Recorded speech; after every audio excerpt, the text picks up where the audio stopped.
اعلان نبوت کے بعد نبی پاک صلی اللہ تعالیٰ علیہ وسلم کی نبوی زندگی، جس کو دو حصوں میں تقسیم کیا گیا، ایک مکی زندگی اور ایک مدنی زندگی۔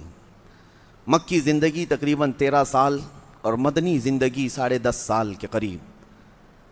تو ہم سیرت کا جو درس یہاں پر مسلسل چلا رہے تھے، اور ارادہ یہی تھا کہ اس مسجد پاک میں سیرت کے درس کو کنٹینیو کیا جائے، لیکن میرے کثرت سفر کی وجہ سے یہ ممکن ہی نہیں ہو پا رہا کہ آپ کے ہاں پابندی اس کی کر سکوں۔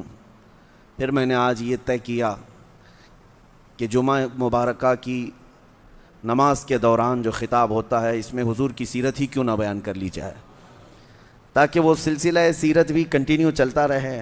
اور اصل بات تو یہ ہے، میں آپ کو بتاؤں، مصر میں ایک سلسلہ ہے، سلسلہ دندراویہ، وہاں کے مشائخ، اور وہ عجیب و غریب لوگ ہیں۔ اس لیے عجیب و غریب نہیں کہہ رہا ہوں کہ وہ دیکھنے میں الگ لگتے ہوں، نہیں، ان کے افکار و نظریات اس زمانے میں بہت بڑے تعجب کی بات ہے کہ میں خود وہاں پر حاضر رہا۔ ان کے ہاں مسئلہ صرف یہ ہے کہ اس سلسلے کا کہ ان کے ہاں کوئی پیر نہیں سوائے رسول اللہ کے، وہ صرف اور صرف حضور پاک کی بات کرتے ہیں۔ ان کے ہاں شیخ کہنا یا کسی کو ہاتھ چومنا یا کسی کے لیے تعظیم کرنا بھی اس کی اجازت نہیں۔ ان کے شیخ تو ہوتے ہیں، لیکن اگر پوچھا جائے کہ آپ کے شیخ کون ہیں، کوئی نہیں بتاتا، کہتے ہیں ہمارے شیخ رسول اللہ صلی اللہ علیہ وسلم۔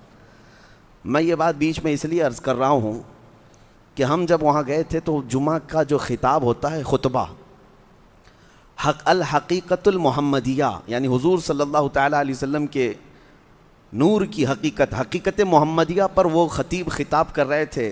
نابینا ہیں اور حضور کی حقیقت پر خطاب کر رہے تھے، اتنا بہترین خطاب تھا۔ تو بعد میں ہم کو پتہ چلا کہ اس ایک ٹاپک پر پچھلے 12 سال سے وہ خطاب کر رہے ہیں، اور انہوں نے یہ کہا کہ میں نے یہ طے کر لیا ہے کہ میری زندگی میں جب تک میری زبان کھلتی رہے گی، صرف اسی عنوان پر میں گفتگو کروں گا، حقیقت محمدیہ، اور اسی کو بول کر میں دنیا سے چلا جاؤں گا۔ یہ باتیں میں اس لیے عرض کر رہا ہوں میرے عزیزو، حضور کی سیرت اور حضور کی اخلاق و کردار کو بیان کرنے کے لیے ایک بیان کافی نہیں ہے، بلکہ سب قلم ٹوٹ گئے، سب سیاہیاں خشک ہو گئیں۔ پھر بھی کہنے والوں نے یہ کہا، لیکن رضا نے ختم سخن اس پہ کر دیا، خالق کا بندہ خلق کا آقا کہوں تجھے، حیران ہوں میرے شاہ میں کیا کیا کہوں تجھے۔ حضور پاک صلی اللہ تعالیٰ علیہ وسلم کی سیرت لکھنے والوں نے پھر یہ بھی کہا، سب قلم ٹوٹ گئے لیکن تیرے اوصاف کا ایک باب بھی مکمل نہ ہو سکا۔ بہرحال ہم آج جمعہ مبارکہ میں حضور اکرم صلی اللہ تعالیٰ علیہ وسلم کے اس سلسلہ سیرت کو جو ہم نے شروع کیا تھا اس مسجد پاک میں، آگے بڑھاتے ہیں۔ ہجرت کا 5واں سال تھا حضور کی، یہیں تک میں نے بیان کیا تھا۔ ہر سال کی خصوصیات تھی۔ پہلا سال ہجرت کا کس طرح سے چلا، وہ تو ابھی اسٹیبلشمنٹ اور سیٹلمنٹ میں گزرا تھا، عقد مواخات ہوئی تھی، انصار اور مہاجرین کو بھائی بھائی بنایا گیا تھا، اور ابھی سیٹل ہو رہے تھے، لیکن اسی دوران چھوٹی چھوٹی جنگیں بھی ہو رہی تھیں۔ مکہ والے اپنے انتقامی بدلے کی آگ میں بھڑکے ہوئے، وہ کبھی مدینے پر چھوٹے چھوٹے حملے کرتے تھے، اور پھر دوسری ہجری آئی، دوسرا سال، تو پھر جنگ بدر واقع ہوئی، اور جنگ بدر میں بہت خطرناک انداز میں ان کو شکست ہوئی، شرمناک شکست ہوئی تھی مکہ کے کافروں کو۔ 70 کافر مارے گئے تھے، اس میں بڑے بڑے سردار، ابو جہل بھی مر گیا تھا، عتبہ شیبہ جیسے لوگ مر گئے تھے۔ اور بدر کے بعد پھر مکہ مکرمہ میں اسی بدر کی شکست کے غم میں ابو لہب بھی مر گیا تھا۔ تو بڑے بڑے گستاخ دنیا سے چلے گئے تھے، اور اس بدر کے بدلے کی آگ ان کے دلوں میں ایسی بھری ہوئی تھی کہ جس کی وجہ سے انہوں نے پھر دوبارہ مدینے پر چڑھائی کی۔ یہ تیسری ہجری تھی، تیسرا سال تھا، احد کی جنگ واقع ہوئی مدینہ طیبہ میں۔ ایک سال گزرا تھا کہ شوال کا مہینہ تھا اور احد کی جنگ واقع ہوئی، اور اس کی بھی تفصیلات میں نے آپ کے سامنے رکھا۔ پھر تیسری ہجری کے بعد چوتھی ہجری کے درمیان چھوٹی چھوٹی بہت ساری جنگیں ہوئی، سرایا ہوئے، صحابہ گئے، کبھی 300 کی فوج گئی، کبھی 400 کی فوج گئی، کچھ میں مقابلے ہوئے، کچھ میں مقابلے نہیں ہوئے۔ اور اس کے بعد 5ویں ہجری آئی۔ اب 5ویں ہجری میں ایک اہم واقعہ جو پیش آیا، جبکہ چوتھی ہجری میں نے غزوہ بنو مستلق کا ذکر کیا تھا، غزوہ بنو مستلق جس کو مریسی بھی کہا جاتا ہے کہ یہ حضور پاک صلی اللہ تعالیٰ، یاد ہے نا آپ حضرات کو جو حاضر باش تھے؟ ہو سکتا ہے نام ذہن سے نکل جاتے ہوں لیکن واقعات تو یاد ہونا چاہیے کہ ہوا کیا تھا، کیونکہ مجھے سیرت سننے والے بہت سارے احباب نے یہ کہا کہ اتنے نام آپ ذکر کرتے ہیں صحابہ کے لیکن ذہن میں یہ چیزیں رہ نہیں جاتی۔ ہم نے کہا نام اگرچہ یاد نہ ہو، واقعہ یاد رہے، یہ سیرت کا حصہ ہے کہ جب سیرت دہرائی جائے تو آپ کے ذہن میں پھر سے وہ فلیش آ جائے۔ اور غزوہ بنو مستلق جس میں حضرت عائشہ صدیقہ پر تہمت لگائی گئی تھی واپسی کے دوران، وہی غزوہ تھا۔ اس کے بعد ہوا یہ کہ مدینے میں 3 یہودیوں کے قبیلے تھے، یہ بھی میں نے بتایا تھا، ایک بنو قریظہ، ایک بنو نذیر اور ایک بنو قینقاع، یہ تینوں یہودیوں کے قبیلے تھے۔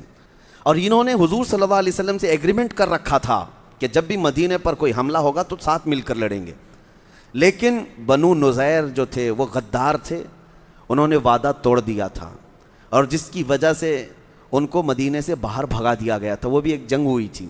انہوں نے حضور صلی اللہ تعالیٰ علیہ وسلم کو کیا طعنہ دیا تھا؟ بنو نذیر نے ایک عورت کو، جو عربی عورت تھی، اس کا لباس اتار دیا، مدینے میں ننگا کر دیا تھا اس عورت کو یہودیوں نے۔ تو ایک مسلمان جو وہاں گزر رہے تھے انہوں نے دیکھ کر کے یہودیوں کو آر دلایا کہ تم کیسے عرب ایک خاتون کا پردہ چاک کر سکتے ہو، کیسے اس کو بے نقاب کر سکتے ہو؟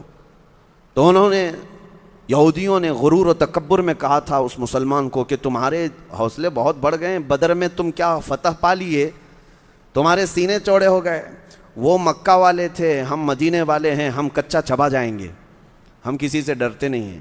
یہ دھمکیاں تھیں جس کی وجہ سے حضور صلی اللہ علیہ وسلم کے پاس یہ بات آئی تو نبی پاک صلی اللہ تعالیٰ علیہ وسلم اپنے صحابہ کے ساتھ چلے بنو نذیر، اور پھر ان کے قلعے کا محاصرہ ایسا کیے تھے کہ وہ چھوڑ کر بھاگنے پر مجبور ہو گئے۔ یہ واقعہ بھی ہو گیا۔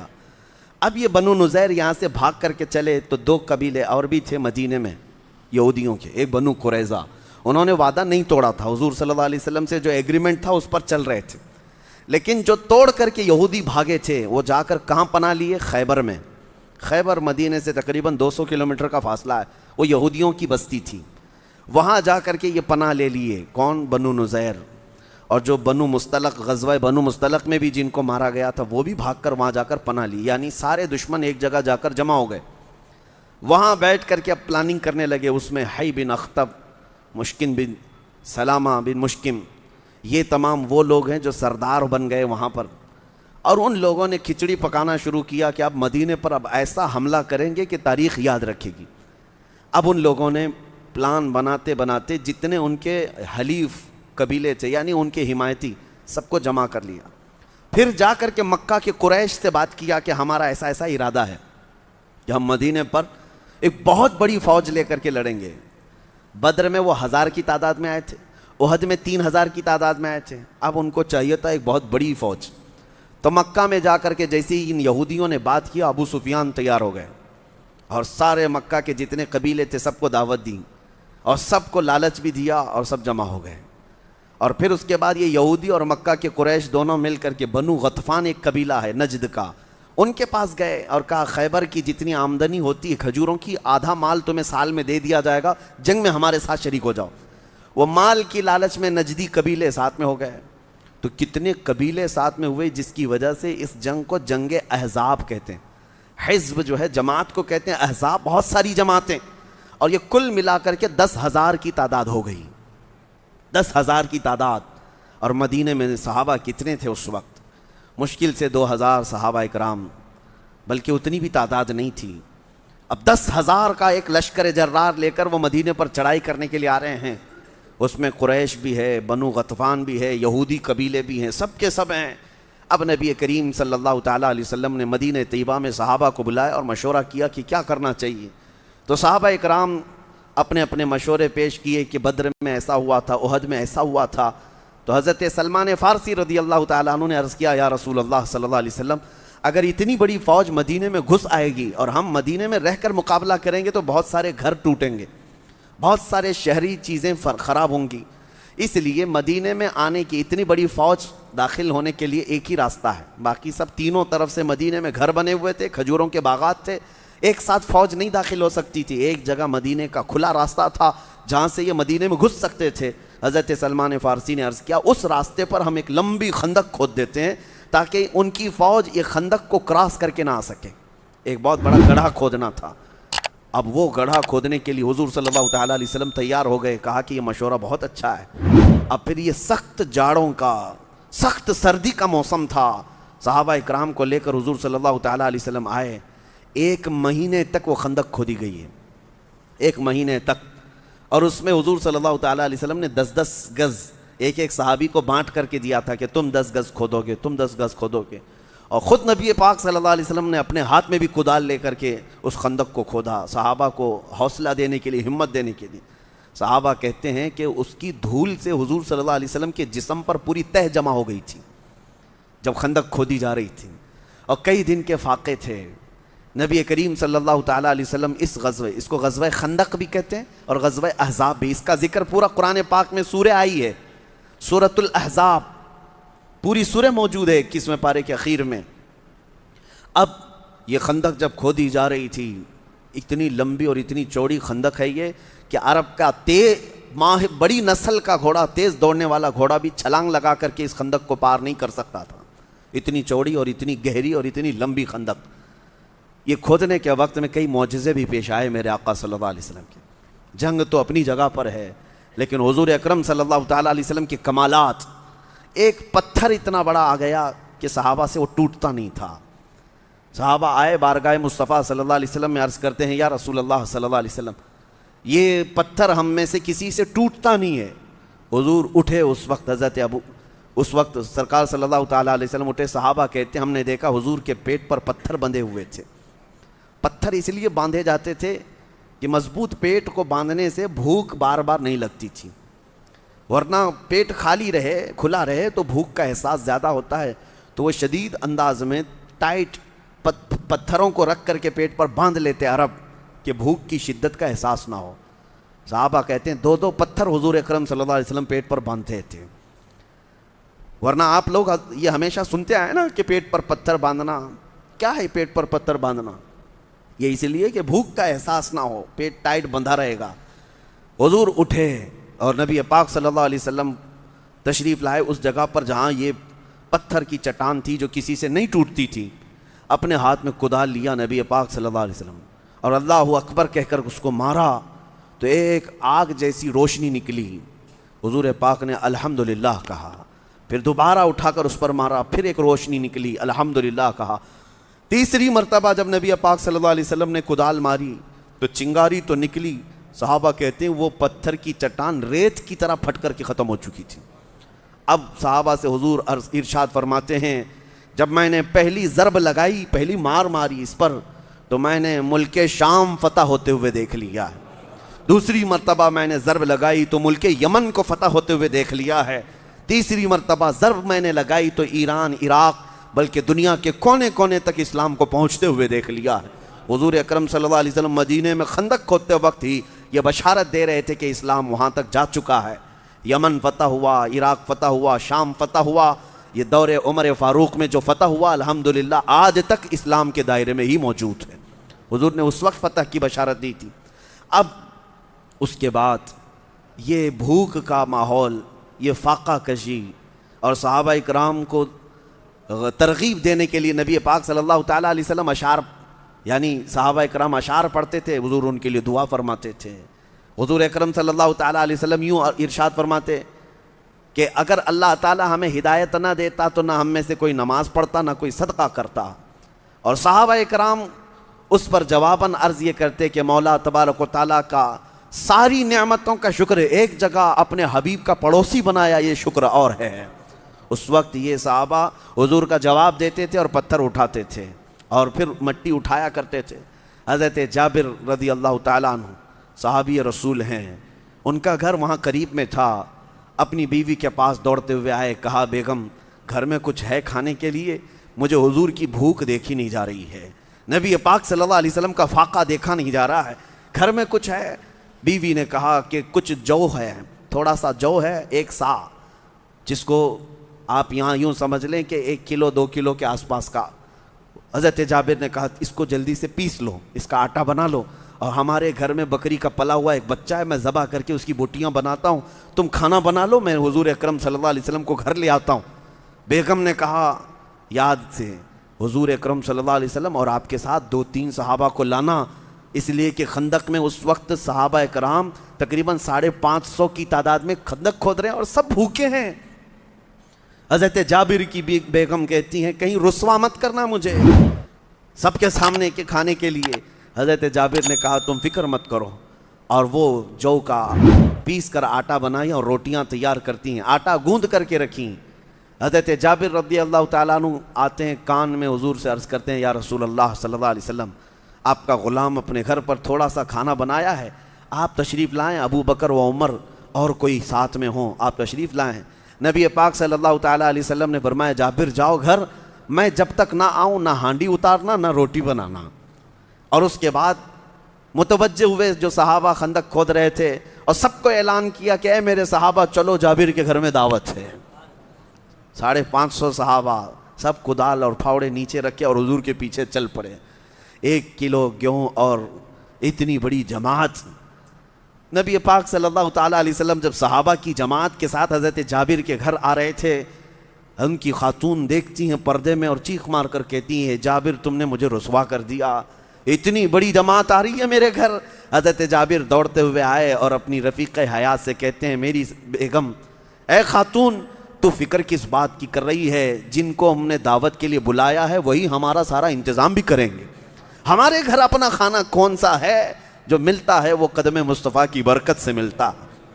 حضور اکرم صلی اللہ علیہ وسلم تشریف لائے اور حضرت جابر کے گھر گندھا ہوا آٹا رکھا تھا، اس میں اپنا لعاب پاک لگایا، اور جو ہانڈی چڑی ہوئی تھی گوشت کی اس میں حضور پاک نے اپنا لعاب پاک لگایا، اور اس کے بعد آپ تشریف رکھیں۔ اور اس وقت گھر میں بیٹھنے کی جو جگہ تھی 10 لوگوں کے بیٹھنے کی جگہ تھی۔ صحابہ کرام کو حضور صلی اللہ علیہ وسلم بلاتے ہیں، خود دسترخوان پر بیٹھے۔ اب کہا کہ اب ہانڈی سے سالن نکالو، روٹیاں دیتی جاؤ۔ حضرت جابر کہتے ہیں ہم روٹیاں پروستے تھے اور ہانڈی سے سالن نکالتے تھے، 10 صحابہ کھاتے گئے۔ اس دن شام تک صحابہ کی تعداد 1000 کو پہنچ گئی، سب نے پیٹ بھر کر کھایا حضور اکرم صلی اللہ علیہ وسلم کے ساتھ۔ اور شام جب ہو گئی، حضرت جابر کہتے ہیں ابھی میرے گھر میں روٹیاں بھی بچی ہوئی تھیں اور وہ ہانڈی ابھی بھی سالن سے جوش مار رہی تھی، جو کہ تو موجود تھی۔ یہ برکت بلکہ یہ معجزہ رسول کریم صلی اللہ تعالیٰ علیہ وسلم کا ہے۔ کل جہاں ملک اور جو کی روٹی غذا، اس شکم کی قناعت پہ لاکھوں صلاح۔ تم نے حضور اکرم صلی اللہ علیہ وسلم کے فاقوں کو دیکھا ہے، لیکن جب وہ کسی کو کھلانے پر آئیں تو 1 کلو گیہوں میں پوری قوم کو بھی کھلا دیں۔ حضور پاک صلی اللہ تعالیٰ علیہ وسلم کو اللہ تعالیٰ نے یہ تصرف عطا کیا ہے۔ وہاں سے واپس تشریف لائے، صحابہ کہتے ہیں یہ معجزہ ہم نے خندق کے موقع پر دیکھا۔ اس کے بعد حضور تشریف لائے تھے کہ ایک چھوٹی سی لڑکی دوڑتی ہوئی آئی اور اس کی مٹھی بھر کھجوریں تھیں۔ حضور پاک صلی اللہ علیہ وسلم نے پوچھا کہ بیٹی کیا ہے؟ اس لڑکی نے کہا میری اماں نے ہمارے ابا کے لیے کچھ ناشتے کی کھجوریں بھیجی ہیں، اتنی کھجوریں گھر میں مل گئی تھیں، ہمارے والد آپ کے ساتھ خندق کھود رہے ہیں۔ حضور پاک صلی اللہ علیہ وسلم نے فرمایا لاؤ کھجوریں۔ اپنی چادر نکالی اور بچھا دیا اور کھجوریں اس پر ڈال دیں۔ ایک چھوٹی سی لڑکی ایک مٹھی بھر جو کھجوریں لائی تھی، اب صحابہ سے کہا کہ آؤ ان میں سے کھجوریں کھا لو۔ اس وقت تقریباً 1100 صحابہ نے کھجوریں اس میں سے کھائی ہیں، ایک مٹھی بھر کھجوروں سے۔ یہ بھی معجزہ جنگ خندق کے موقع پر پیش آیا۔ بہت سارے لوگوں کو لگتا ہے یہ عقل میں آنے والی بات نہیں ہے، اگر تمہاری عقل میں آئے تو حضور کا معجزہ کیسے ہوگا؟ معجزہ کہتے ہی اسے ہیں جو عام آدمی کی عقل میں نہ آئے، عام آدمی کی سمجھ میں نہ آئے، یہ معجزات۔ اب اس کے بعد جنگ کی طرف ہم آتے ہیں۔ یہ خندق کھودی گئی، صحابہ کرام رضوان اللہ تعالیٰ علیہم اجمعین تقریباً 2000 کی تعداد میں مدینہ طیبہ سے نکلے۔ کس وقت کہ مکہ کے کفار و مشرکین، قریش اور خیبر سے یہودی اور بنو غطفان، یہ بڑے بڑے قبیلے سب کی سب جماعتیں مل کر مدینے پر جب چڑھائی کے لیے وہ نکلے تو قرآن پاک میں بھی موجود ہے، اس کا ذکر ہے اذ جاؤکم من فوقکم ومن اسفل منکم واذ زاغت الابصار وبلغت القلوب الحناجر وتظنون باللہ الظنونا۔ جب یہ بھاری بھرکم لشکر آ رہا تھا مدینہ کی طرف تو دھول اڑتی ہوئی اتنی کہ کچھ نظر نہیں آتا تھا، اور ان کی آوازیں، ان کے چیخ و پکار، ان کے جھنڈے، صحابہ اکرام کے دلوں میں کچھ دیر کے لیے ہیبت آ گئی۔ قرآن میں ہے، اللہ فرماتا ہے کہ تمہارے دل تو حلق تک آ گئے تھے، بلغت القلوب الحناجر، اور تم کیا کیا گمان کرنے لگ گئے کہ کیا ہوگا، اتنی بڑی فوج آئی ہے. اب وہ خندق کے اس پار آ کر رک گئی. تب میرے آقا صلی اللہ علیہ وسلم 2000 صحابہ کو لے کر جب جبل صلاح، ایک پہاڑی ہے مدینے کے باہر، پہاڑی ان کے پیچھے تھی اور خندق سامنے تھا، صحابہ کو لے کر صف آرا ہو گئے. اس وقت ایمانی جذبہ دیکھنے کے قابل تھا. جو صحابہ تھے، جو ایمان والے تھے، انہوں نے دیکھا. وَلَمَّا رَأَى الْمُؤْمِنُونَ قَالُوا هَذَا مَا وَعَدَنَا اللَّهُ وَرَسُولُهُ، اہل ایمان جنہوں نے دیکھا اس بھاری بھرکم فوج کو تو وہ پکار اٹھے صحابہ، تو یہ تو وہی ہے جس کا اللہ اور اس کے رسول نے ہمیں وعدہ کیا تھا، اور اللہ بھی سچا ہے اور اس کا رسول بھی سچا ہے. اتنی بڑی فوج کو دیکھ کر کے انہوں نے کہا. لیکن اس وقت جو جماعت میں منافقین بھی آئے تھے، انہوں نے کیا کہنا شروع کیا؟ وہ کہنے لگے کہ ان بیوتنا عورہ، ہمارے گھر کھلے ہوئے ہیں، عورتوں کو بچوں کو ہم کھلا چھوڑ کر کے آئے ہیں، لہٰذا ہمیں اجازت دیں، ہم مدینہ واپس جاتے ہیں. ایک ایک کر کے بھاگنے لگے. تو جو منافقین تھے صفوں میں صحابہ کے، وہ بھاگ کر کے چلے گئے، جبکہ ان کے کسی کے گھر کھلے نہیں تھے. طریقہ کار یہ تھا، نبی کریم صلی اللہ علیہ وسلم نے ساری عورتوں کو بچوں کو مدینے میں کچھ قلعوں میں بند کروا دیا تھا اور اس پر صحابہ اکرام کو پہرے داری کے لیے لگا دیا تھا.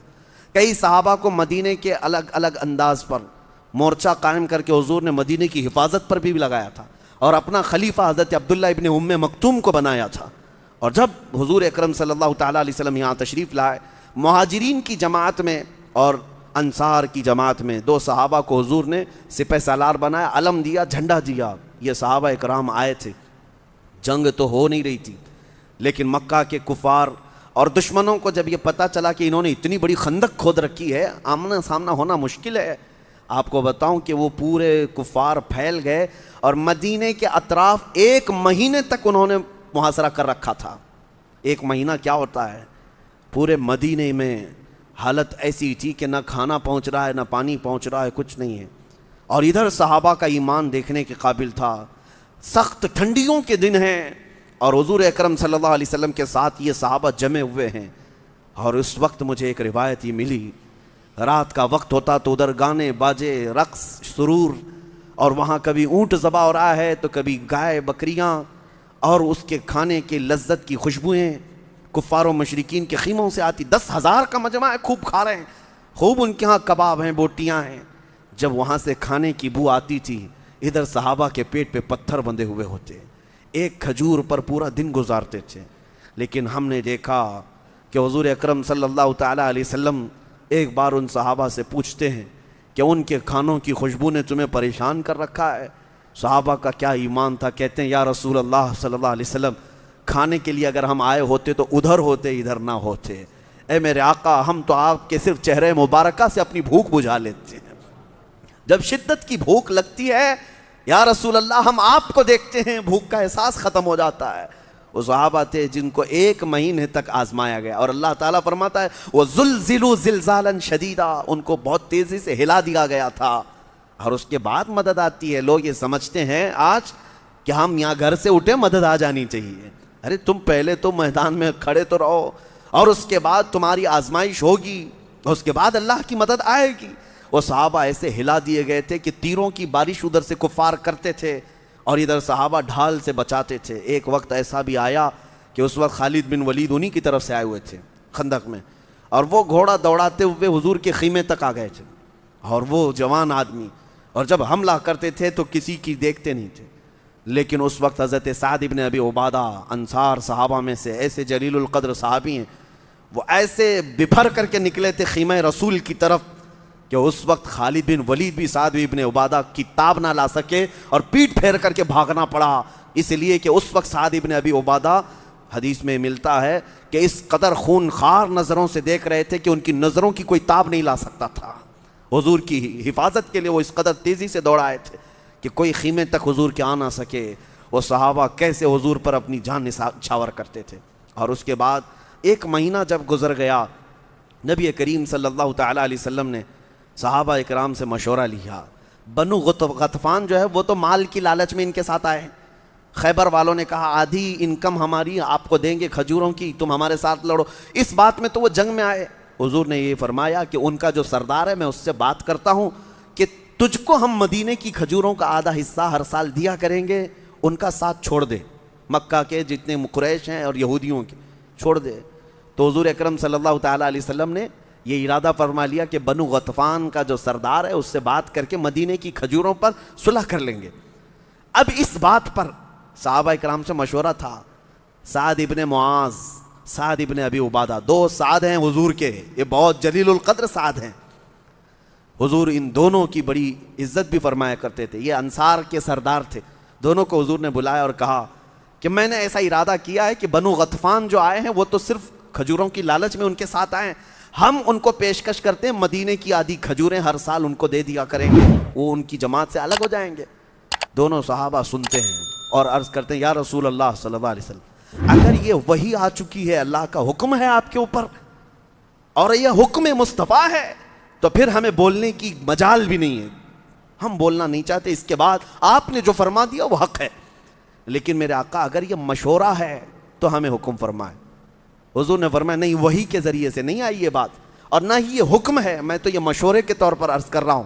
دونوں صحابہ کھڑے ہو گئے، حضرت سعد ابن ابی عبادہ، سعد ابن معاذ، جو ایگریمنٹ لکھا جا رہا تھا اس کو پھاڑ دیا، کہا کہ یا رسول اللہ صلی اللہ علیہ وسلم، جب ہم کافر تھے تب ہم مدینے کی کھجوریں ان کو لے جانے نہیں دیتے تھے، اور آج ہم مسلمان ہو چکے ہیں، آدھی کھجوریں تو دور کی بات، یا رسول اللہ ہم آدھی گھٹلی بھی انہیں دینے کو تیار نہیں ہیں۔ بنو غطفان اگر جنگ کے ذریعے سے مدینے کی کھجوریں لینا چاہتے ہیں، یا رسول اللہ ہم انہیں کھجوریں نہیں اپنے تیر اور نیزے ان کو کھلا کر بھیجیں گے۔ جب حضور نے دیکھا اتنا ایمان ان کا ہے، حضور نے اپنا فیصلہ واپس لے لیا۔ نبی پاک صلی اللہ علیہ وسلم نے فرمایا ٹھیک ہے، تم دونوں کے مشورے کو قبول کیا جاتا ہے، کوئی کھجوریں دینے کا فیصلہ نہیں ہوگا۔ اس کے بعد جنگ کا ایک دن ایسا آیا کہ اکرمہ بن ابو جہل، عمر بن عبد ود، یہ بڑے بڑے لوگ تھے، ایک 90 سال کا خران بوڑھا آدمی ہے عمر بن عبد ود، لیکن اس کے بارے میں کہا جاتا تھا کہ وہ 1000 لوگوں سے لڑ سکتا تھا اکیلا، جو جنگ بدر میں زخمی ہو کر بھاگا تھا، اور اس نے یہ قسم کھائی تھی کہ میں اس وقت تک سر میں تیل نہیں لگاؤں گا جب تک مسلمانوں کو مار نہ لوں گا، اس وقت تک میں کنگھی نہیں کروں گا، یہ قسم کھا کر کے بیٹھا ہوا تھا۔ 5 سال کے بعد خندق میں آیا اور گھوڑے دوڑاتے ہوئے خندق میں کدا دیا، اور 4-5 لوگ خندق کو کراس کر کے مسلمانوں کے پاس آ گئے اور للکارنے لگے اور بڑی بری بری باتیں کہہ کر کے پکارنے لگے، کوئی ہے ہمارے درمیان مقابلے والا تو آؤ۔ رسول کریم صلی اللہ تعالیٰ علیہ وسلم کے خیمے میں جو صحابہ تھے تھکے ہوئے تھے، 1 مہینے سے کھانا نہیں ہے، پانی نہیں ہے، موسم کی سختی الگ، اس وقت صحابہ کرام تھکے ہارے ہیں، تلوار ادھر سے تیروں کو روک روک روک کر کے تھک چکے، جب ادھر سے وہ پہلوان چیخنے لگے، پکارنے لگے، اور وہ بھی خندق کراس کر کے ادھر آئے ہیں، حضور اکرم صلی اللہ تعالیٰ علیہ وسلم نے اپنے صحابہ میں سے پوچھا کوئی ہے جو اس کے مقابل میں جائے گا؟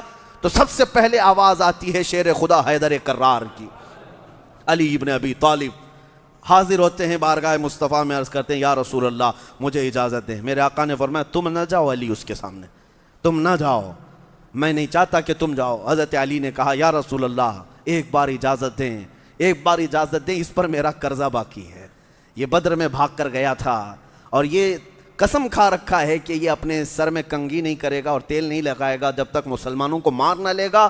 آقا میں یہ چاہتا ہوں کہ یہ کبھی کنگھی نہ کر سکے اور کبھی تیل ہی نہ لگا سکے۔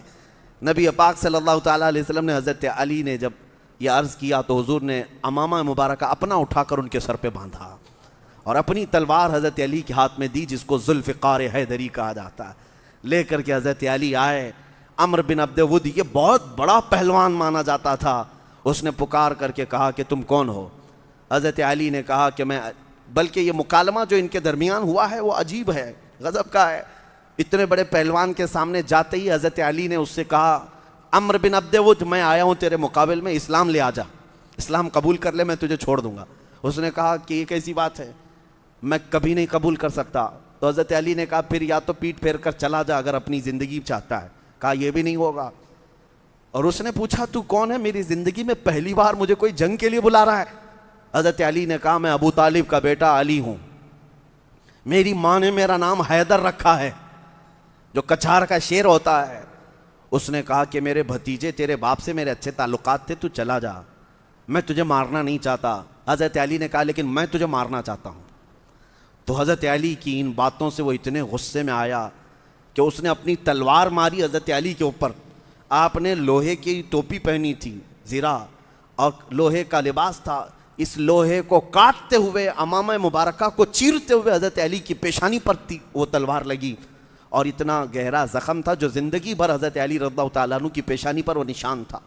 اس کے بعد ایک وار ہی جو پڑی تھی حضرت علی کے اوپر، پھر حضرت علی کا جلال دیکھنے کو تھا. صحابہ کہتے ہیں حضرت علی اوپر پلٹ کر کے، آپ کا ایک لقب ہے کرار، حیدر کرار. کرار کس کو کہتے ہیں؟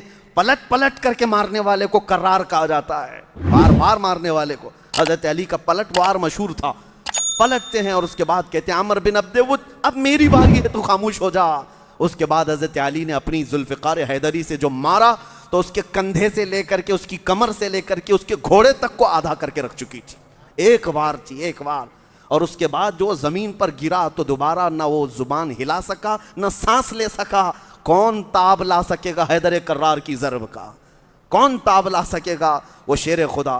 اور اس کے بعد وہاں 2-3 کو ان صحابہ اکرام نے سلا دیا تھا. حضرت زبیر بن عوام نے ان پر ایسا حملہ کیا تھا کہ جتنے خندق چھوڑ کر کے بھاگ کر آئے تھے سب کے سب بھاگ کر نکل گئے. اب یہ جنگ لمبی چل رہی تھی، طول پکڑ گئی تھی. اس وقت مدینہ طیبہ میں بھی کئی حالات ایسے ہوئے کہ حضرت حسان بن ثابت رضی اللہ تعالیٰ عنہ کو عورتوں پر حضور صلی اللہ تعالیٰ علیہ وسلم نے نگراں بنا کر رکھا تھا. کچھ یہودی ادھر مدینہ طیبہ میں داخل ہو گئے تھے عورتوں کے اوپر حملہ کرنے کے لیے. عورتوں کے اوپر حملہ کرنے کی غرض سے جب آئے تو حضرت صفیہ رضی اللہ تعالیٰ عنہ حضور کی پھوپھی ہیں، سگی پھوپھی ہیں، انہوں نے دیکھ لیا. حضرت حسان بن ثابت سے کہا کہ اس کو مار ڈالو ورنہ یہ جا کر کے یہودیوں کو بتائے گا عورتیں خالی ہیں، بچے خالی ہیں. تو حضرت حسان بن ثابت ابھی اٹھ ہی رہے تھے. وہ سوچ رہے تھے میں اکیلا ہوں، ان کی جماعت آئی یہودیوں کی، کیسے ماروں؟ اس سے پہلے کہ حضرت صفیہ خود خیمے کی ایک لکڑی اٹھاتی ہیں، چوب جس کو کہتے ہیں، اور اس یہودی کو جو عورتوں پر جھانکنے کے لیے آیا تھا سینے پر ایسا مارا کہ وہ زمین پر گرا اور اس کا سر کاٹ کر کے جو آئی ہوئی جماعت تھی ان کے پاس پھینک دیا اور کہا خبردار یہ مت سمجھنا کہ یہاں خیمے خالی ہیں، یہ رسول اللہ کی عورتیں ہیں جو تمہارے سروں کو کاٹ کر تمہارے گھر واپس بھیج سکتی. ایک یہودی بھی مدینے میں داخل نہ ہو سکا. یہ ان کی جواں مردی، ان کی شجاعت، ان کی بہادری جس کی تعریف میں اللہ نے قرآن میں آیتیں نازل فرمائی. ہوا یہ کہ یہ جنگ طویل پکڑ گئی، طول پکڑ گئی تھی. 1 مہینہ گزرنے کو آیا اور جو مدینے میں بنو قریظہ یہودی تھے، یہ مکہ والوں نے جا کر انہیں بھی ورگلایا، وہ بھی بدعہدی کر گئے، وہ بھی وعدہ توڑ دیے. ایک قبیلہ ابھی باقی تھا نا مدینے میں، انہوں نے بھی وعدہ شکنی کر دی. اب حضور اکرم صلی اللہ علیہ وسلم صحابہ کے لیے کتنی بڑی آزمائش کا وقت ہے.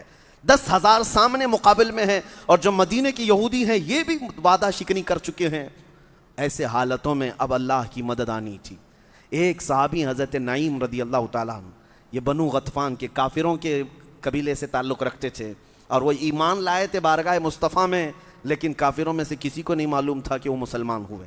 حضور کی بارگاہ میں آئے، عرض کیا آقا اگر آپ مجھے اجازت دیں تو میں یہ جنگ کا پورا پانسا پلٹ کے رکھ دوں. حضور نے اجازت دی. وہ گئے. وہ بنو غطفان میں بھی معزز تھے، قریش بھی ان کی عزت کرتے تھے، خیبر کی یہودی بھی عزت کرتے تھے. حضرت نعیم نے جا کر ان کے درمیان ایسی چیزیں ڈال دیں، کہا کہ قریش سے کہا کہ یہودی تم کو چھوڑ کر کل رات بھاگنے والے ہیں میدان میں. اور یہودیوں سے بھی انہوں نے کہا کہ قریش یہ چاہتے ہیں کہ تم اکیلے یہاں مدینے میں لڑ کر کے مرو، اور وہ بھی واپس اب جانا چاہتے ہیں. 1 مہینہ ہو گیا، ان کا راشن ختم ہو رہا ہے. صبح ایک دوسرے کے اندر شک ایسا پیدا ہو گیا، سب ایک دوسرے کو دیکھنے لگ گئے کون بھاگنے والا ہے، کون بھاگنے والا ہے. اور اس میں 10-12 لوگوں کو حضرت نعیم خود ہی لے کر کے باہر نکل آئے اور دونوں قبیلوں کو یقین ہو گیا کہ یہ بھاگ رہے ہیں، وہ بھاگ رہے ہیں. ان کے دلوں میں ایسی چیزیں بیٹھ گئیں کہ بھگدڑ مچ گئی اور آپس میں قبیلے گتم گتھا ہو گئے. اسی وقت اللہ تعالیٰ نے تیز آندھیاں چلائیں جس سے ان کے جانور بدک گئے، ان کے خیمے اکھڑ گئے اور پھر ایسی حالت ہو گئی تھی کفار و مشرکین کی. قرآن پاک میں ہے کہ وہ اپنی جان بچانے پر مجبور ہو گئے تھے، سامان بھی چھوڑ دیا، سواریاں بھی چھوڑ دیں اور اپنی جان بچا کر واپس بھاگ گئے. اس پوری جنگ خندق میں صرف 6 مسلمان شہید ہوئے، جانی نقصان نہیں ہوا تھا. 6 مسلمان شہید ہوئے. 10,000 کا لشکر جرار لا کر کے بھی میرے مصطفیٰ کریم صلی اللہ علیہ وسلم کے جوانوں کو وہ ٹس سے مس نہ کر سکے. یہ صحابہ کی صفیں تھی، یہ تاریخ ہے میرے عزیزو. حضور اکرم صلی اللہ علیہ وسلم کے جب وہ بھاگ کر چلے گئے، اب جو آخری میں عرض کرتا ہوں، اتنا وقت نہیں رہ جاتا ہے، میں شارٹ کر رہا ہوں. جو اور ایمان کو بڑھانے والی بات ہے، حضرت سعد بن معاذ جو سردار ہیں مدینے کے، ان کی رگ کٹ گئی تھی. تیر آ کر ایسا لگا تھا کہ ان کی رگ کٹ گئی. شہرگ جس کو کہتے ہیں، اکحل اس کا نام تھا، وہ رگ کٹ گئی. خون اتنا بہتا تھا کہ حضور صلی اللہ علیہ وسلم کے پاس جب وہ اپنا ہاتھ لاتے تو حضور کے چہرے پر پورا خون آ جاتا. یہ صحابہ جو زخمی تھے 1 مہینے سے جنگ لڑ رہے ہیں، تیروں کی برسات ہوتی، روکتے رہے۔ اب جب وہاں سے نکلے، جب کفار و مشرکین بھاگ گئے، صحابہ مال غنیمت اٹھا کر مدینے کی طرف آ رہے ہیں، نبی پاک صلی اللہ تعالیٰ علیہ وسلم اپنا جنگی لباس اتار رہے تھے، جبرائیل امین آئے، عرض کیا یا رسول اللہ صلی اللہ علیہ وسلم، اللہ تبارک و تعالیٰ یہ چاہتا ہے کہ آپ یہیں سے بنو قریظہ کے مقابل میں نکلے ہیں 1 مہینے کے امتحان کے بعد۔ حضور پاک صلی اللہ تعالیٰ علیہ وسلم ابھی اپنا جنگی لباس اتارے، حضرت جبرائیل کہتے ہیں آقا ہم نے، فرشتوں نے جنگی لباس نہیں اتارا ہے، اللہ یہ چاہتا ہے کہ یہیں سے آپ بنو قریظہ کے مقابل میں نکلیں۔ حضور اکرم صلی اللہ تعالیٰ علیہ وسلم دیکھتے ہیں اپنے صحابہ کی طرف، تھکے ہوئے، چہرے اترے ہوئے، زخموں کی حالت میں، کسی کا خون رس رہا ہے، کسی کے کپڑے پھٹے ہیں اور بھوک سے ان کے پیٹ سے لگے ہیں، لیکن حضور اکرم نے جبرائیل سے یہ نہیں کہا کہ ہم پھر کل دیکھ لیں گے، پرسوں دیکھ لیں گے، ارشاد فرمایا میں اپنے صحابہ سے پوچھ لوں۔ صحابہ کرام سے ارشاد فرماتے ہیں اے میرے صحابہ، جبرائیل آئے اور کہتے ہیں کہ یہیں سے بنو قریظہ کے مقابل میں جانا ہے، اللہ کا حکم ہے، تمہارا کیا مشورہ ہے؟ صحابہ میں سے کسی نے یہ نہیں کہا کہ آقا ہم مرہم پٹی کر لیں، گھر میں جا کر بیوی بچوں سے بات کر لیں۔ جب حضور نے یہ پوچھا کیا تمہارا مشورہ ہے، سب صحابہ نے بیک زبان کہا آقا آپ کے حکم کے بعد دیر کس کی، چلیں یہیں سے چلتے ہیں، یہیں سے چلتے ہیں میرے آقا، ہم میں سے کوئی مدینے جانا نہیں چاہتا۔ اللہ اکبر، میں یہ تاریخ کا باب پڑھتا ہوں تو پھر سوچتا ہوں سچ فرمایا میرا رب رضی اللہ عنہم ورضوا عنہ، اللہ ان صحابہ سے راضی ہوا اور یہ اللہ سے راضی ہوئے۔ یہ دنیاوی مال اور دنیاوی غرض کے لیے نہ کبھی میدانوں میں اترے، بلکہ صرف اور صرف اللہ اور اس کے رسول کی رضا کے لیے۔ ہم میں سے کون ہے ادھر 4 رکعت نماز پڑھنے کے بعد دوسری نماز کے لیے کھڑے ہونے کو لوگ کتراتے ہیں، بھاگتے ہیں؟ وہ تو مہینہ بھر جنگ کر کے پھر بارگاہ مصطفیٰ میں یوں عرض کرتے آقا دیر کس بات کی، آپ کا حکم ہے یہیں سے چلیں گے۔ اسی جنگ کے زخم میں حضرت سعد ابن معاذ رضی اللہ تعالیٰ عنہ جو سب سے بڑے صحابی تھے مدینے کے انصار کے، ان کے لیے حضور نے خیمہ لگایا تھا مسجد نبوی میں۔